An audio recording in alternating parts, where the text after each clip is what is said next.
Alors, monsieur Dame, aujourd'hui, encore MMK avec monsieur Dabo, Small Dabo. Parce qu'à chaque fois, je vais faire le bagage. Mais bon, bref, taille mom. Mais bon, on verra bien ce que ça donne. Ça on va parler de la tromperie. Tromperie. Yo, je vais poser une question. Ouais. Étonne-toi. Ouais. Est-ce que tu penses que Gor bu trompé et Jigen bu trompé, c'est la même chose? Non.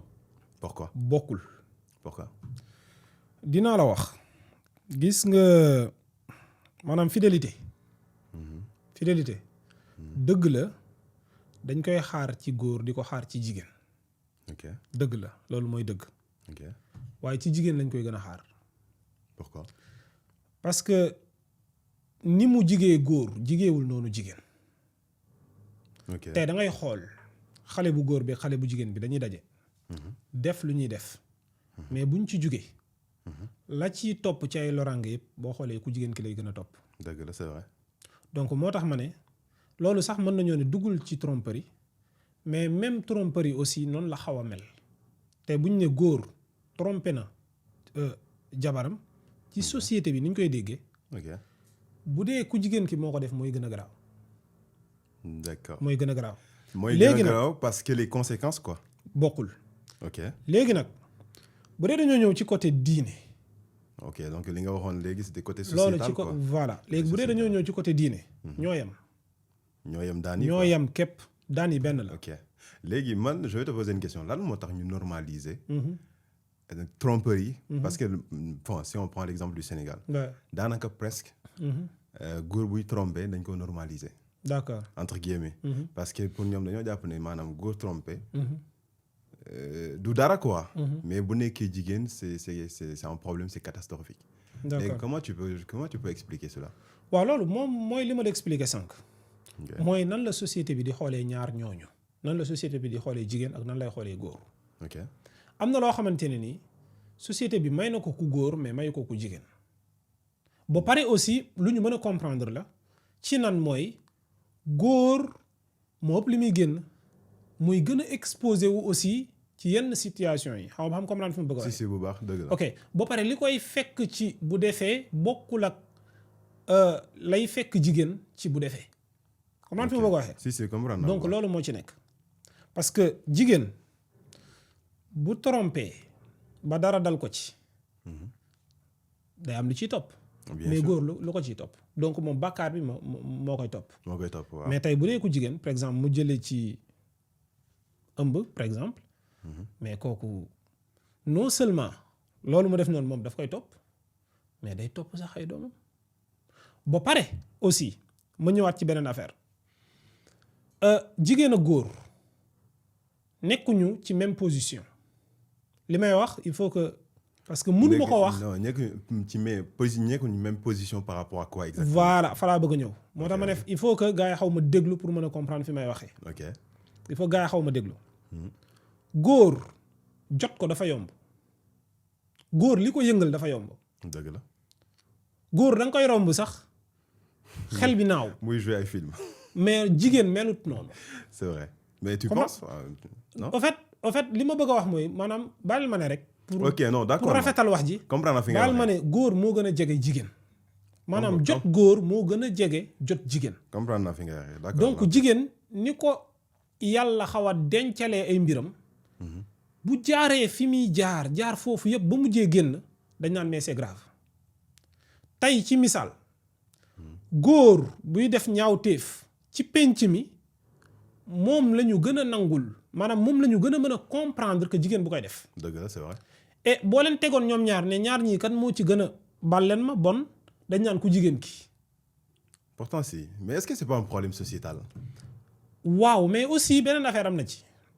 li ma la wax tamit mu ngi ci mooy jigéen xam nga jigéen dafa nekk loo xamante ne ni maanaam genre trésor la ci ni ko yàlla bindee. ok. ba pare mu nekk loo xamante ne dañ ko war a protéger. ok. plus que tey boo amoon ñaari doom boo amoon doom bu jigéen ak doom bu góor ni ngay sàmmee sax doom bu jigéen bi doo ko sàmmee noonu. loolu moom dëgg la ça c'est vrai. loolu moom xam naa fi bëgg a waxee. si. donc moo tax ma ne la loolu sax day bokk ci làkk bi ko yàlla làkk tey fi ngay bàyyi sa doom bu góor di fa dem doo bàyyi sa doom bu jigéen di fa dem. loolu dëgg la c'est vrai. donc pour te dire moom dafa juddu rek ñu commencé di ko denc commencé di ko làkk commencé di ko moytuloo di ko protéger. naan kan demal fii bul dem fee. dëgg la. góor yegguñu ak moom foofu yëpp. ok wala amuñu même maanaam taruñu ci moom comme ni ñu taralee ci ku jigéen ki. comme naan fi mu bëgg a waxee. ok si moo tax ku jigéen ki moom bu juumee rek day gën a garaaw. day gën a grave quoi. bu jigéen bi. donc peut-être c'est pour ça que jigéen ñi di baali tromperie parce que am na jigéen ñoo xam ne ñu bëri ci seen foyer. dañuy baali tromperie entre guillemets. mais par exemple une femme qui trompe un homme généralement c'est très mal vu. mu ngi par noonu exemple tey. jigéen bi nga xam ne daa trompé ku góor ki. y a de fortes chances que kooku par exemple bu ñu waxee ci cadre séance yëpp yàqu. y a de fortes chances. d'accord parce que on peut dire que maanaam góor mënul supporter. jabaram trompé ko. et pourtant. am na jigéen ñoo xamante ne. dañuy jàpp sax seen jëkkër ñu leen di tromper en flagrant délit. te dañ koy toog di ko muñaale. est-ce que aussi yaakaaroon ne société bi. parce que loolu tey. si on parle de humainement parlant quoi. si on parle humainement. et si on parle de sentiment si on parle de sensibilité. dafa nekk loo xamante ne day blessé ku jigéen ki. ce qui fait que. mu ngi continuer di sëy ak yow mais est-ce que mu ngi continuer am confiance ci yow. mu ngi continuer di sëy ak yow est-ce que amul dara lu dañ est-ce que amul barrière bu brisé wu seen diggante. d'accord léegi mais comme société bi dañ leen di muñ loo dañuy toog di ko muñ de toute façon dañuy naan boo bàyyee kooku aussi dem ci keneen kooku aussi dina la tromper parce que entre guillemets c'est normalisé. que l'homme puisse tromper la femme et que mu jàll. léegi dafa am loolu it lu ñu ci war a leeral mooy lan. mooy bu ñu ne tromperie lan lañ ci jublu. mooy yegg ba ci càppaandawu mbir ma. lan laa bëgg a wax foofu mooy yegg ba ci mbir mi. ñoom comprendre nañ. mais bu fekkente ni par exemple. parce que te loolu jigéen ñi ñoom dañ koy tuddee tromperie te du tromperie. il faut qu'on en parle mooy lan mooy nga am jabar gis keneen koo bëgg di ko labat. mais attends. si c'est bien encadré. ouais. yaa ne arabisant nga xaw ma naa nga donc jàng nga. loolu xam nga l'islam lu mu ci wax. boo ko tegee ci yoon amul problème. parce que bu nekkee musulman nga. islam moo la jox nga takk jusqu'à 4 femmes. mais am na ñu bëri ñoo xamante ne Fall c'est parce qu'ils font. c'est-à-dire que ñoom dañuy am soxna ba pare. moo tax ma bëgg nañ takk ñaare mais ñu ngi def lu leen neex. moo tax ma bëgg a def précision bii may def. ma ne bu fekkee ne dafa yegg ba ci càppaandaw ga. maanaam bu dee dafa yegg ci lu xaraam ci loo xamante ni daganul. ci côté ku góor ki yegg na ci tromperie maanaam. ku góor maanaam ma gën a leeral. bu fekkee ne par exemple ku góor ki. ak ku jigéen ki ñoom ñu ngi nekk ñoom ñaar. ñuy sëy ci misaal. ku góor ki gis leneen bëgg ko di ko xool ba di ci jéem dara ba léegi dañ ko naan garaawul. mais attends. may ma tuuti rek non. bu dee teg na ko ci ay règle ba léegi dañ ko naan garaawul. bu dee teg na ko ci règle yi. tegal waaw insister foofu. voilà dañ ko naan garaawul. muy labat di dem ñu ko naan garaawul. fii ak mu ngi koy teg ci li mu ko war a teg maanaam jéggiwul raay daal. raay voilà dañ ko naan mu ngi baax. d'accord ok mais xoolal jigéen moom pas boobu sa amu ko. pas bi jigéen bi góor di am bañ naan kaan ok mën nga def mais fii nga war a yem wala fii nga ko war a def. mais attends ku jigéen sa amu ko donc pour wax la d'accord ma parce que tey. ku góor ki bu nekkee day labat jigéen day labat donc bu ñuy franchir pas yi ba il le franchit sax. non mais xam nga jigéen bu am jëkkër mënul labat. non je parle pas ki am jëkkër genre. non yow da nga ma bëgg a delloo kon ci célibataire bu fekkee ne. non bon après jigéen bu après il faut que ñu leeral benn affaire. ñaar ñi nga xamante ne nii dañuy génn rek. dara xewul seen diggante. foofu kenn mënu fa wax tromperie.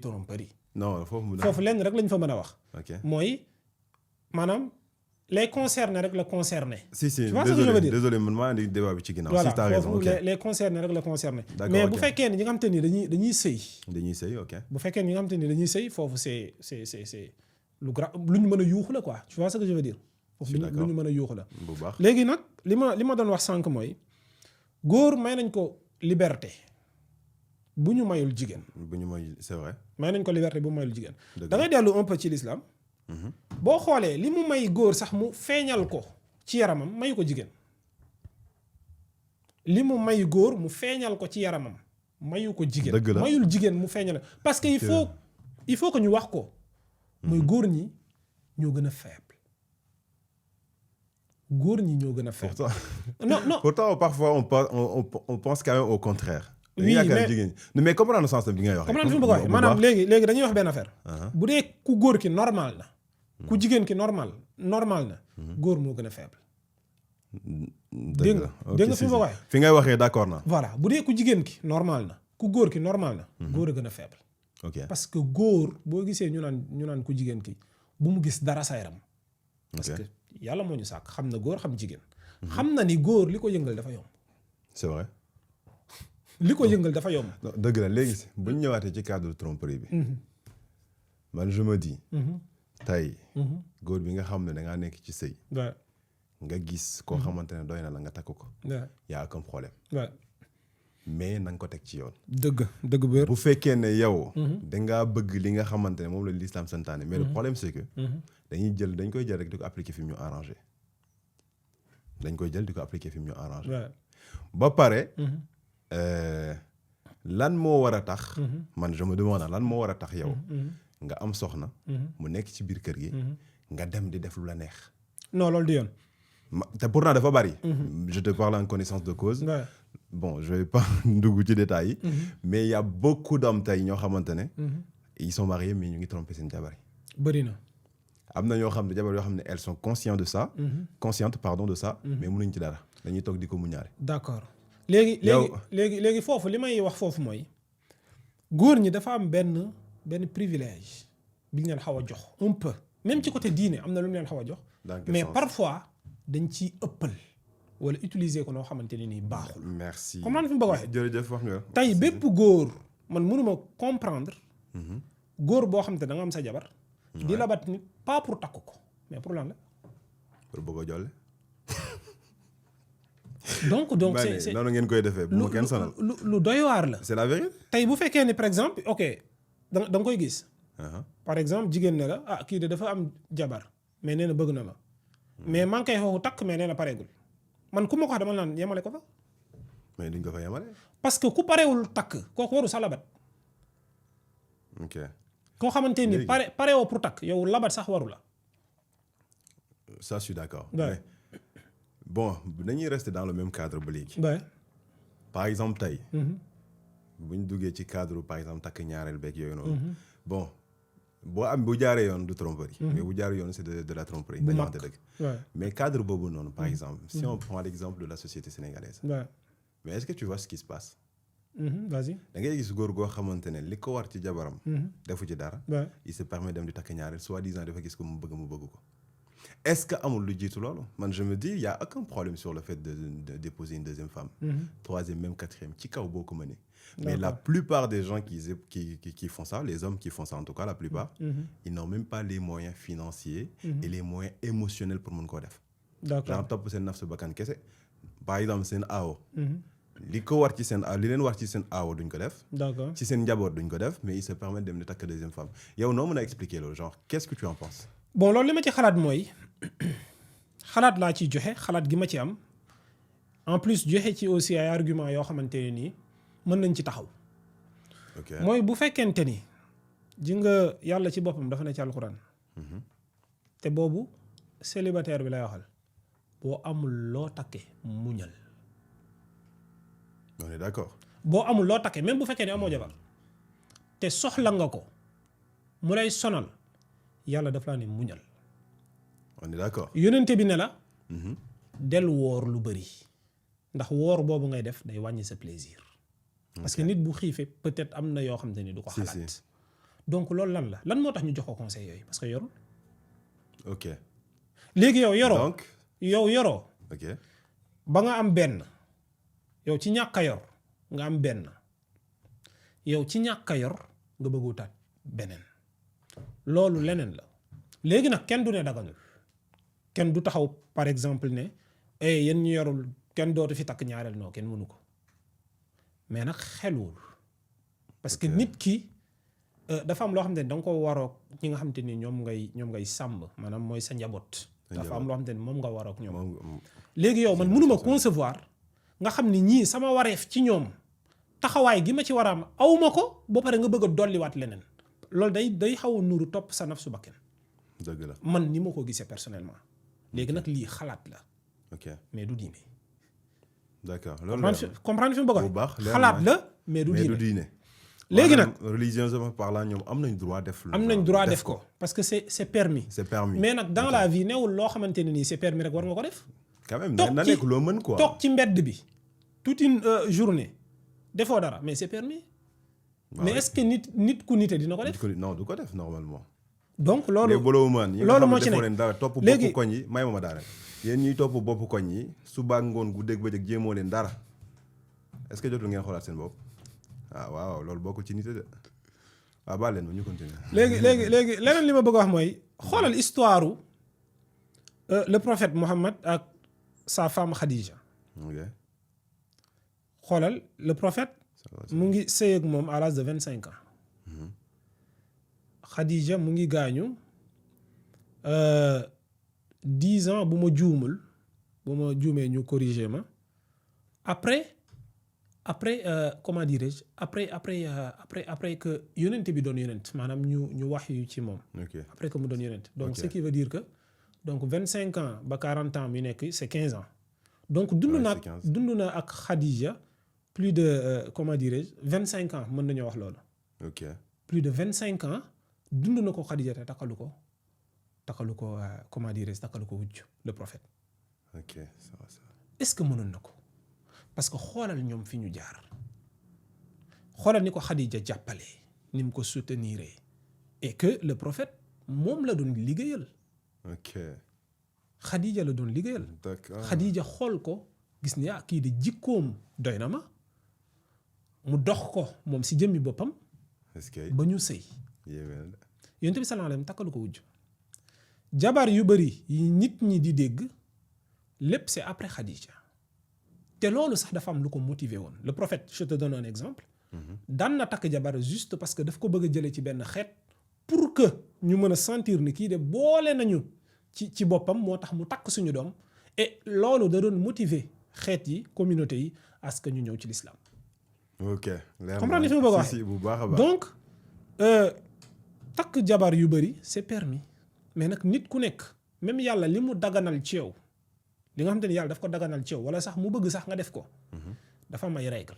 ok dafa am ay règle. mais bon bu fekkee ne règle yooyu boo ko respecté wul aussi bah tu sors pas de la religion waaye donc de toute façon comme je dirais. waaw après nag am na règle yoo xamante ni boo ko respecté wul génnoo ci l'islam mais yaa ngi def loo xamante ni l'islam digalu la ko. ok d'accord léegi dañuy rester dans le même cadre ba léegi. par rapport ak ñi nga xam ne dañuy def ay doom te duñ jël la responsabilité. Ouais. parce que bon si on sort du mariage quand même si on parle de mariage la plupart c'est pour voilà jublu ci wutum njaboot gi. Ouais. léegi tey est-ce que tu penses que c'est normal. de faire des gosses. alors qu'on n'a même pas. les moyens nécessaires pour prendre toutes les responsabilités qui vont avec. ok léegi dinaa la wax benn affaire. te lu mat a bàyyi xel la. dafa ragal lu rek nit mënalul dara boppam. li may wax nag il faut que nit ñi déglu ko bu baax pour mën ko comprendre. c'est vrai que c'est suffisant. maanaam dafa ragal lu. ji nga nit daa am loo xamante ne ji nga man balaa may takk sax jabar daa am liggéey gu ma war a def ci sama bopp. ba xam ni fu mu ne nii fii ma yegg war naa war a mën a nekk ak keneen. bu baax. boo defee liggéey boobu ci sa bopp. nga doog a dox ci loolu. ok da ngaa war a liggéeyaat ba ne sa bopp fu mu ne nii war naa indi doom. bu baax waaye boo indee doom it da ngaa war a liggéeyaat ci moom ba mu doon benn modèle boo xamante ne nii day doon njariñ ci société bi waaye du doon leen di gaañ. merci. donc yooyu yëpp nag bu ñu ko bàyyee di def lu ñu neex du ñu yar du ñu def pare naan utum njaboot wala lu mu mën a doon utiliser terme yu ñu mën a utiliser mais nañu xam ni loolu noonu ñuy indi ci àdduna bi bu njariñul rek day lor parce que ñaar yooyu ñoo fi am. ki ngay indi nag je suis totalement d'accord à 100%. fexeel mu njariñ mais ki ngay indi fexeel ba bu mu lor. et ça c'est important. d'accord ok donc moo tax bu ma gisee nga naan man nit ku takk te mënul dara di def ay doom mais dama naan nit ki warul dugg sax ci yenn responsabilité yi bu fekkee ni déjà moom responsabilité yi mu war a jël ci boppam jëlu ko ci boppam. c'est ça en fait gis nga dañuy insister foofu noonu. par exemple il y a beaucoup de personnes yoo xam ne ils sont pas responsables maanaam li war ci ñoom sax mënuñu ko. d'accord pourtant ils se permettent. jël doomu jàmbur ba pare ils se permettent bëgg a porter waat yeneen responsabilité parce que tey je pense que gis nga def doom. c'est l'une des plus grandes responsabilités. Le mariage c'est l'une des plus grands projets de l'être humain que ce soit l'homme ou la femme et def doom c'est l'une des plus grandes responsabilités. parce que tey ku ne doom xam nga ne frais yu bari la. parce que li lay xaar dafa bari. mën nga takk sa biir mais sa biiru doom mënoo ko takk sa doom dafa am ay bëgg-bëgg dafa am responsabilité yoo war a matal ci moom. et il y a des gens yoo xamante ne ñoom leer na amuñ luñ lekk amuñu luñ naan ñu ngi def ay doom genre c'est-à-dire ils ont fait des gosses. gis nañ ne situation bi changé mais ils continuent à faire des gosses. parce que tout simplement la plupart c'est le plaisir la ñuy topp. c'est-à-dire qu'ils se disent que bah voilà man je fais ce que j'ai à faire doom bu ñëwee c'est pas grave. ok léegi ci loolu. c'est ce qui loolu dafa mën a un peu. léegi ci loolu aussi il faut que ma am lu ma leeral. vas-y. am na koo xamante ne ni it il faut que ñoom lañ ko nangul mooy amul. amul de. c'est-à-dire. yor maanaam amul mooy maanaam mu ngi góorgóorlu waaye taxul noonu mu am lu nit mën a xool ba ñee ko. ok waaye mu ngi góorgóorlu ci njabootam ci nan mooy yar bi parce que gis nga sawaay am na ñu bëri ñoo xamante ne ay milliardaires lañ wala ay millionnaires lañ ñu ngi jur luy lor àdduna. bari na c'est vrai. ñu ngi jur loo xamante ni mënuñu dara ci ñoom. c'est vrai ñu ngi wër ci kaso yi di def ay bêtises te xola am nañ lépp kon lépp du am.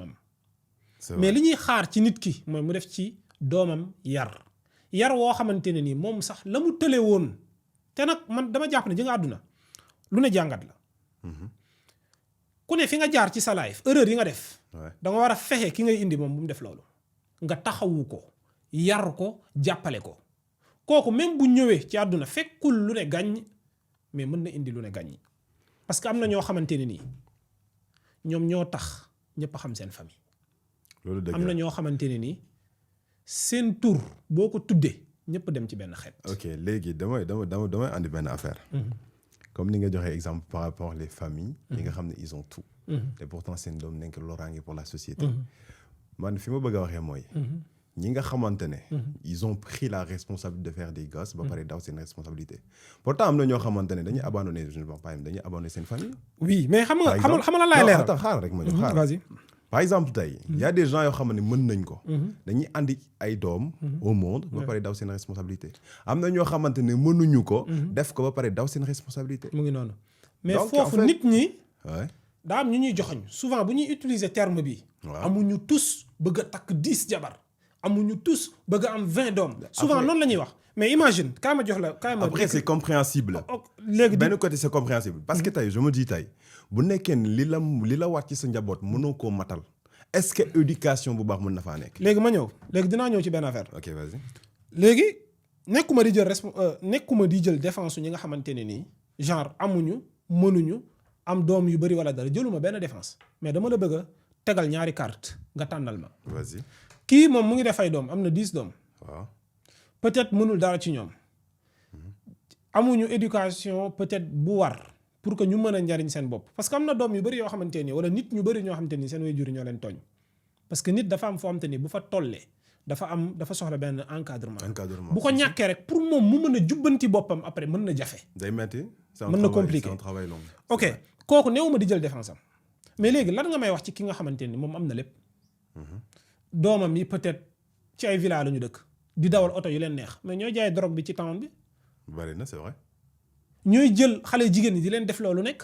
c'est vrai. di wër ak ñoom ci àdduna bi ci hôtel bi. c'est vrai. mais ñooy def di def ñooñu faaw ñu am lu ñu comprendre parce que kii ngay xool naan ñi amuñu benn njariñ ci société bi ok amuñu benn njariñ te kaay ma dee la ku mënul yàq mënul defar waaye ku mënta defar mënul yàq boo bëggee baax.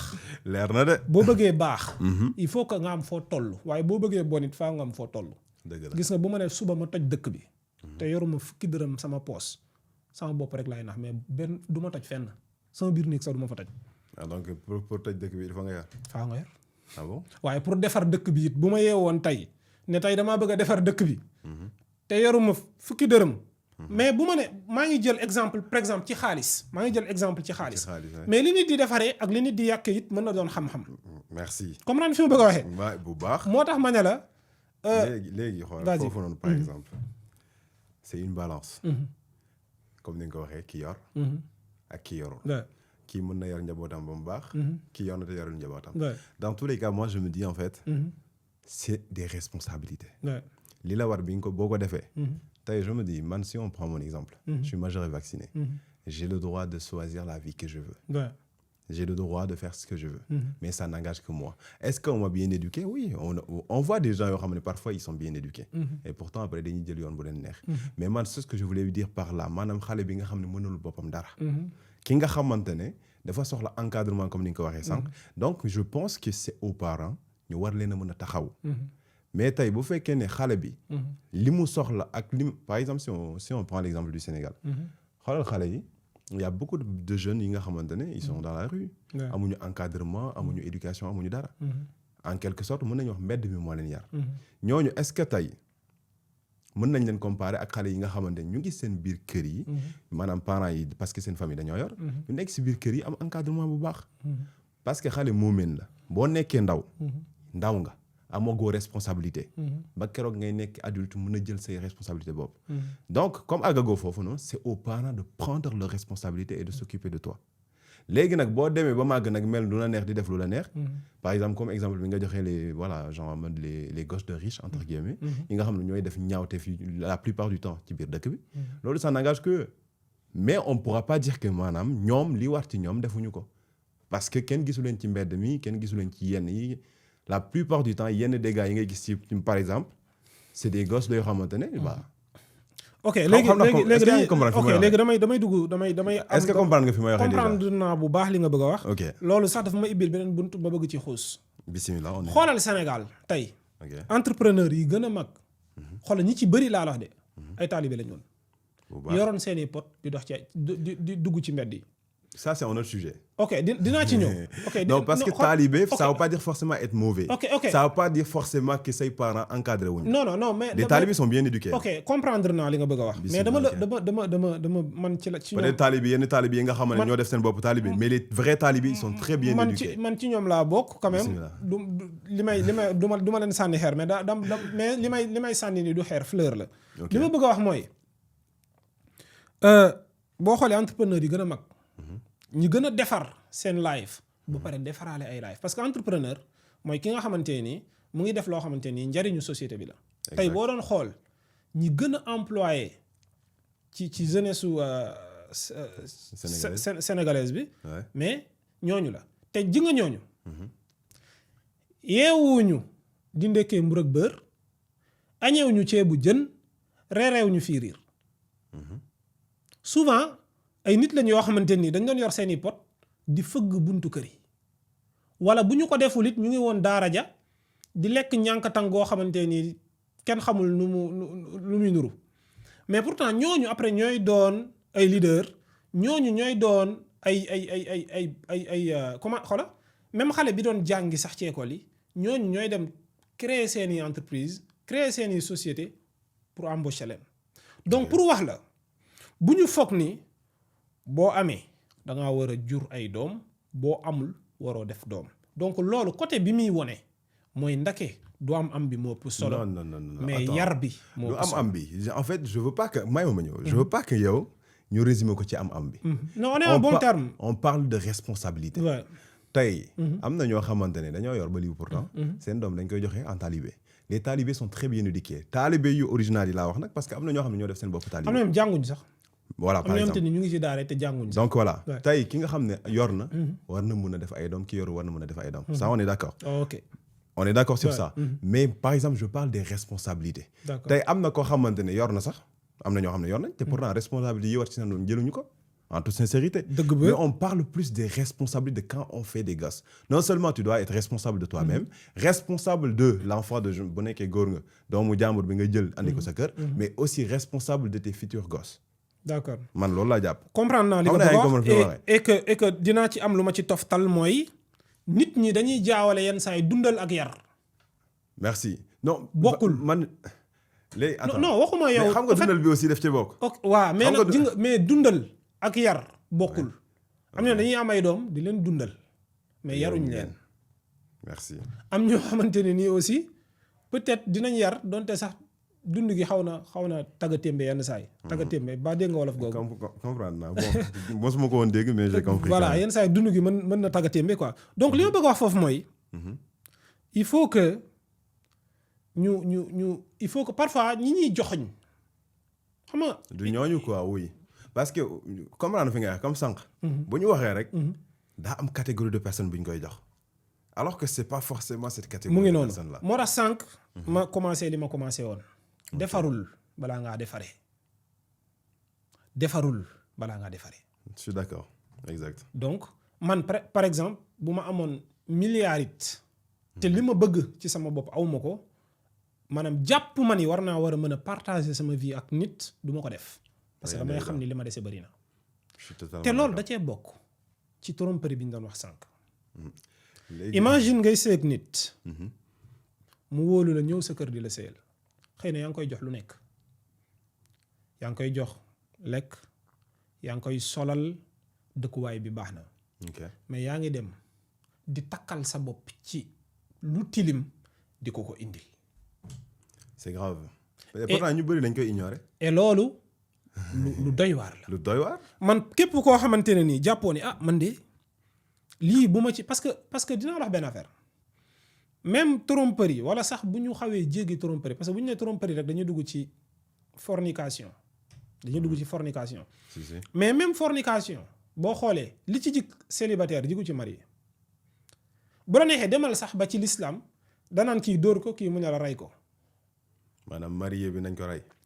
dalaa ne rey ko Célibataire nañ ko dóor. mu ne nañ ko dóor ok. léegi foofu li ma fa bëgg a wax mooy donte nag c'est pas Mais des attends, lois mais qu'on est-ce que applique xam nga ne dëkk bi jeex na ko. bu baax ku ñu war a dóor. léegi c'est pas des lois qu'on applique actuellement ci suñu dëkk yi mais ñàkk a appliquer loi bum ñu tax a fàtte lorange bi loolu am xaw ma ba xam comprendre fi ma bëgg a bu waxee baax.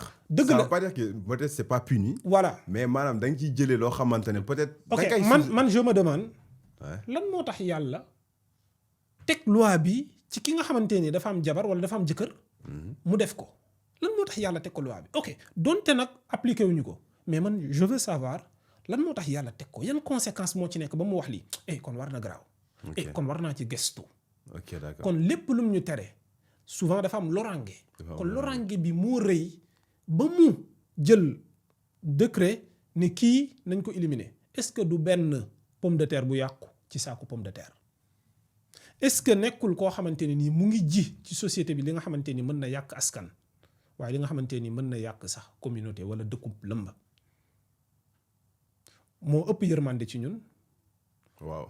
moom mi ñu fi indi That's crazy. moom mi ñu fi indi bu demee ba ne kii na génn kon am na lu tax léegi xola li ngay def ci lu baax wala ci lu bon defaloo ko yàlla mais sa bopp nga koy sa defal bopp nga koy defar. moo tax moytu Sëñ boobu Tuubaa li muy wax rek kenn deful kenn dara kenn deful kenn dara lu waay def. dëgg bu wér kon moytu boobu dëgg ngay la. moytu en fait man je veux pas que li tax may indi cadre religion am na ñu bëri ñoo xamante ni dañoo foog ne religion mais xola li ngay lire la rek avaler rek kon non du noonu. Après, bon, man personnellement, sama jàng solo, mais je pense que la religion, c'est pas quelque chose de compliqué.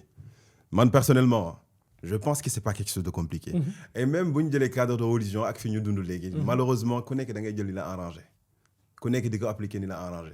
Parce que tey bu ñu waxante dëgg tey bàkkaar la. Mais bon, man li ma gis mooy dañuy nangu bi bañ bi dañuy nangul kii bañal kii. Man c'est comme ça que je vois la chose. moom laa la expliqué tey bàkkaar li mu doon ci góor loolu la doon ci jigéen. ok Normalement. société bi ni ñu koy xoolee mën na wute. tey par exemple. Non, waxuma la loolu am sax dafa waxuma- wute sax nag. ji nga tey mag yow. boo génnoon par exemple def benn affaire. man ma génn def benn affaire man li ma ciy fekk mën na gën a garaaw. parce que dañu yii kii oustaz la kii muy wër fii di wax ay xadis di wax Dëgg ay la, alquran c'est vrai. xëy di def lii. Dëgg yaa la. ngi comprendre. Bu donc baax. loolu day fekk si waat rek góor ak jigéen. Non, je suis d'accord. parce que regard bi la ko ak société bi ni ñu leen di xoolee. Léegi, damay andiwaat beneen sujet fond ça rentre dans ce qu'on disait. Ouais.